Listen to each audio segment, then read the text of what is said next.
Umabot na nga po sa 13 yung nasawi, sadly. Matapos yung magkakasunod po na pagdaan dito at pananalasan ng Bagyong Luis at Maymay, pati na rin po itong habagat. Base po sa inilabas na ulat kaninang 2:00 ng hapon ng NDRRMC, 13 tao po ang nasawi, 14 ang napaulat na sugatan, habang 9 naman po ang patuloy na hinahanap pa po at nawawala.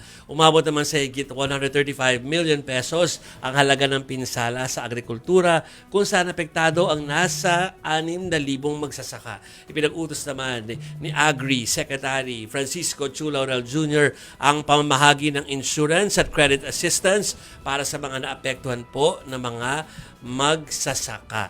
Si Masayata nagtanong kayo na sa briefing na kung yung mga nasawi ay kung saan Ano ba yung tanong? kung because of habagat or doon sa mga bagyo. Oo, kumbaga consolidated na daw siya. Pinaghalo-halo ng yes. casualties ng Bagyong Luis, Maymay at saka yung habagat. Tapos karamihan pala nung mga casualties dun sa 13 na yon, Benguet.